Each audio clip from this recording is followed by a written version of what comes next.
Welcome back to Man vs. Movies, where tonight the man is actively losing a philosophical argument with a druid toy manufacturer. We are facing off against the 1982 Halloween 3 Season of the Witch, a bizarre cinematic experiment so bafflingly off-brand, it's a miracle it hasn't been retconned out of existence again. Seriously, Halloween H20 tried to forget this thing ever happened. But like a deeply embarrassing relative who insists on showing up at weddings, it persists. Look, we have to talk about the origin story, which is less creative pivot and more sheer fucking hubris. After Halloween 2, John Carpenter and Deborah Hill were done with Michael Myers. They literally blew him up in the hospital fire. They'd concluded his story with the finality of a deeply annoyed god. Their initial deal with producer Mustafa Akkad was for 3 films, and they had one last contractual obligation. So they thought, why not ditch the guy in the Shatner mask and give us an anthology series? The vision was so clear it was practically glowing. Every Halloween, a new self-contained tale of terror, disconnected yet unified by the holiday itself. They essentially tried to turn the most successful slasher franchise in history into a prestigious, terrifying TV procedural about seasonal spooky myths. And while I personally believe this was a missed opportunity, a genius trend-setting concept that could have actually worked, essentially paving the way for shows like American Horror Story decades earlier, we have to acknowledge the reality. The audience in 1982 bought a ticket expecting their mute, knife-wielding best friend, and instead they got a lecture on ancient Celtic rocks and corporate espionage. That's not a creative pivot, that's a marketing prank. They handed the director's chair to Tommy Lee Wallace, who was the production designer on the first Halloween and an editor on the second. Wallace got the equivalent of a blank slate and a respectable $2.5 million budget. But here's the key production fact, and the source of the movie's bizarre tone. The initial screenplay was written by the legendary British science fiction writer Nigel Kneale, creator of the cerebral and deeply paranoid Quatermass series. Kneale's version was pure, cold, intellectual horror, focusing on the dark implications of ancient science. Think serious academic dread. When Wallace rewrote it, he amped up the action, and crucially decided to flesh out the villains with android assassins, and more physical violence. He took Kneale's esoteric nightmare and made it, well, a little goofier. Kneale was so insulted by the commercialization of his work, specifically the inclusion of the androids and the resulting tonal shift, that he demanded his name be taken off the movie. When a literal sci-fi legend says, "I want no credit for that robot guy," you know your script has taken a hard left turn into the absurd. That creative tug of war tells you everything. This movie is what happens when brilliant, highbrow artists get bored, hire a genius writer, then ditch his script to make a high-concept commercial for a spooky toy company that doubles as a mass murder plot. It's wild, it's beautiful, and it made absolutely no commercial sense, which is why the anthology idea immediately died an unceremonious death. Akkad, seeing the box office returns, immediately decreed, "Michael Myers is immortal, damn it." The fans had spoken, and they wanted simple, masked murder, not complex televised ritual sacrifice, which is frankly completely fair.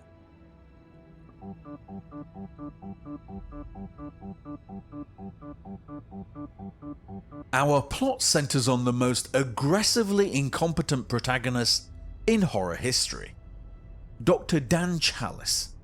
He's played by Tom Atkins, the quintessential B-movie king, and the film basically runs on his trademark Atkins charisma, a sort of weary, alcoholic sleaziness that somehow makes him endearing.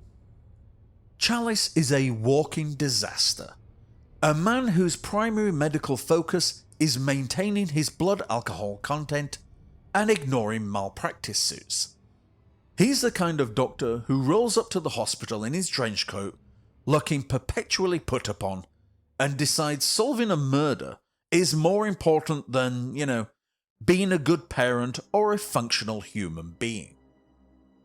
His hospital is apparently so casual that when a maniac in a suit crushes a patient's skull in his hospital bed, Chalice's first reaction is to hit on the victim's daughter Ellie. This man is divorced for a reason, folks. His family responsibilities? They take a backseat to chasing a potential one-night stand across the state, leaving his kids with his ex-wife during the one weekend he was supposed to have them. Medical ethics and responsible co-parenting? Never heard of them. So Chalice is literally a brilliant man's attempt to elevate the story, embodied by a perpetually drunk Tom Atkins. It's perfect. Chalice and Ellie embark on an investigation that requires roughly 2 days and leads them to Santa Mira, a town that runs on two things: novelty mask manufacturing and thinly veiled menace. This is the home of Silver Shamrock Novelties, run by the villain Conal Cochran. Cochran is played by the distinguished Irish actor Dan O'Herlihy, and casting him was a stroke of bizarre genius. O'Herlihy had a serious decorated career, even earning an Oscar nomination in 1954 for The Adventures of Robinson Crusoe. He brings this incredible, unsettling gravitas to the role, treating mass ritualistic child murder with the casual corporate efficiency of a quarterly earnings report. He plays the 3,000-year-old Celtic druid like a charming, ruthless CEO who just happens to be a high-ranking member of the Illuminati's toy division. He's literally the ancient Irish CEO of Evil Incorporated. Let's be clear, Cochran's evil plan is an Olympic-level exercise in over-engineering. Forget a knife in the dark. Cochran needs 1. A specific chunk of Stonehenge stolen and somehow shipped to California, because apparently you can't just use a genetic magical rock. It must be the premium mystical slab. 2.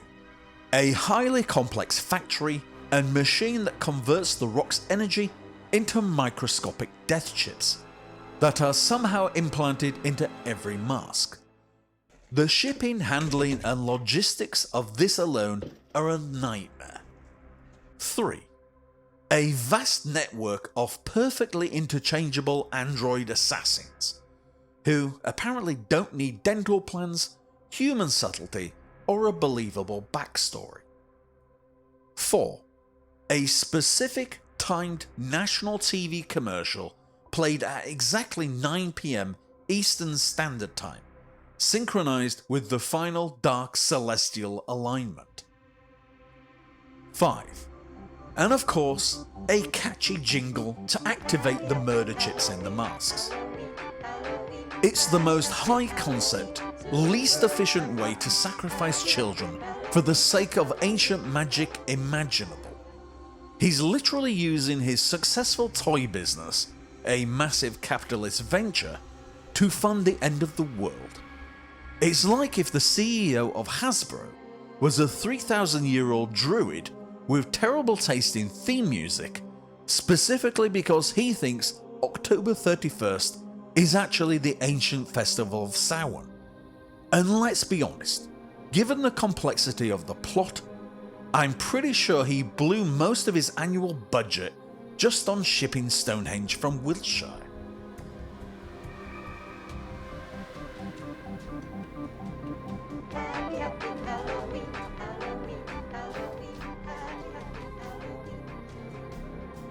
That. That is the sound of guaranteed death. The murder mechanism is a commercial. We all watch commercials. This one just happens to liquefy your head into a swarm of insects and snakes. It's so bizarrely specific that you have to wonder if Cochran couldn't just have, I don't know, put poison in the masks? Or a tiny razor blade? Or just not made the masks at all and put the death rock energy into something less traceable? But no, it must be a televised corporate pagan child massacre. Because you need to leverage your brand power even when committing global genocide.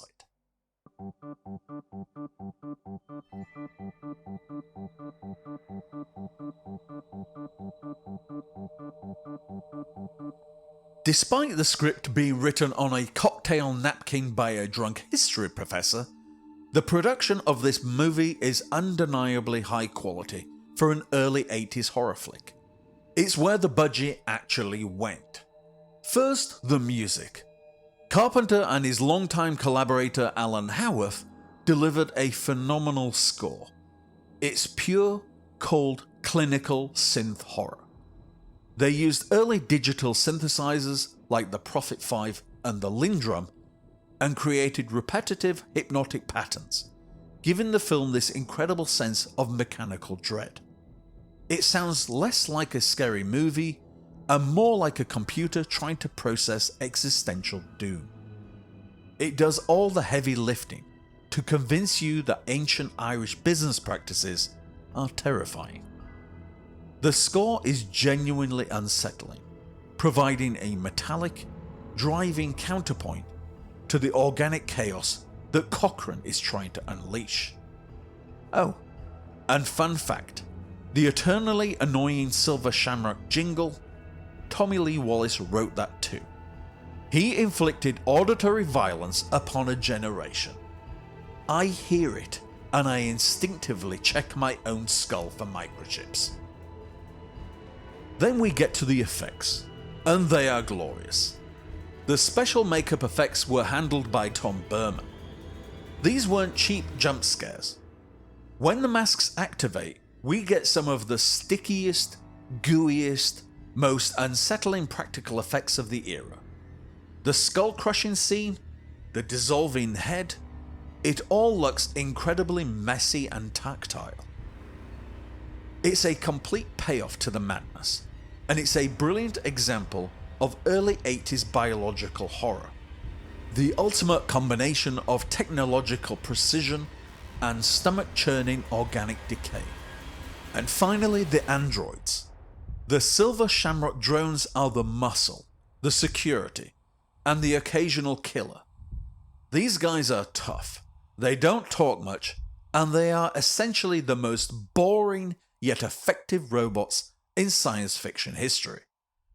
Crucially, they bleed a shocking, almost radioactive yellow liquid when damaged. They're synthetic coolant, not blood. Their clunky, deliberate movements were achieved by using uncredited stuntmen who were essentially told, "Walk like a very annoyed fridge." Their emotionless presence just adds to the film's overwhelming sense that something is profoundly wrong in Santa Mira. They are the perfect embodiment of this movie's cold, synthetic terror, proving that sometimes the scariest villain is one who looks like he just clocked out of a mid-level management meeting. The fact that the most human character in the movie is the 3,000-year-old druid just tells you everything you need to know about this film's tone.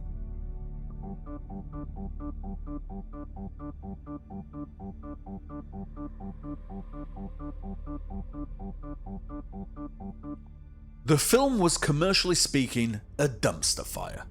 It had the lowest box office gross of the initial trilogy, making only about $14.4 million against its small budget. Audiences revolted. They didn't just dislike it, they felt betrayed. Critics scratched their heads. The message was clear. No one cared about Cochrane's convoluted Celtic plot. They wanted Michael. The studio quickly realised that their high-minded anthology experiment had failed, and Akkad, who owned the rights to the Myers character, immediately gave the fans what they wanted. Michael Myers returned in Halloween 4 like a triumphant homicidal prodigal son. And honestly, commercially, they made the right call. Halloween 3 is a truly excellent paranoid, low-budget science fiction horror film. But it's a terrible Halloween film. It has almost no connection to the mythos that made the title famous. It's the right film wearing the wrong name tag. It could have been called Samhain Night Massacre or The Celtic CEO's Bad Idea, and would probably be regarded as a classic curiosity today. But attaching it to the biggest slasher name in the business was signing its death warrant. The audience felt they were promised a monster and got a lecture about ancient pagan holidays. Now, I still love the anthology concept. I genuinely think it was a bold, missed opportunity. But this movie's saving grace is not its failed ambition, but its total commitment to its own utter lunacy. It's not great because it's brilliant, it's great because it's aggressively, unapologetically weird. The ending, in particular, is one of the most nihilistic, distressing conclusions in 80s horror. After successfully escaping the factory, and after a whole lot of unnecessary violence, Chalice is desperately screaming at a TV station operator to take the Silver Shamrock commercial off the air. He's pleading with an unseen person detailing a plot involving magic, masks, and corporate child murder. And the guy on the phone is probably just thinking, "Sure buddy, and I'm a space wizard." It's a perfect, terrifying commentary on how quickly we can be ignored by institutional indifference. We fade out hearing the jingle continuing to play on Channel 3. This is the ultimate anticlimax. Instead of a final heroic knife fight against a monster, our protagonist's life is reduced to a fatal case of bureaucratic indifference, and a terrifying jingle playing in the background. It is a cinematic anomaly, a time capsule of 80s paranoia about technology, corporate control, and the chilling idea that your doom might just be caused by a brightly coloured cartoon logo on your screen. The fact we don't know if he succeeded or not is almost worse than if he had just died. The sound of that jingle continuing is the sound of the world ending due to apathy. It is now rightly a cult classic. We love it because it's a standalone bonkers 80s oddity, featuring a villain with an inexplicable passion for novelty masks and mass murder, who also seems to be the world's greatest supply chain expert. It's a beautifully shot disaster of a script, and the best movie in the franchise that leaves you thinking, wait, why did the Irish guy need Stonehenge to make the masks melt, when he already had a perfectly good death ray machine that just needed a power source? Why the magic rock? Couldn't he have just plugged it into a bigger outlet? It just adds so many pointless extra steps.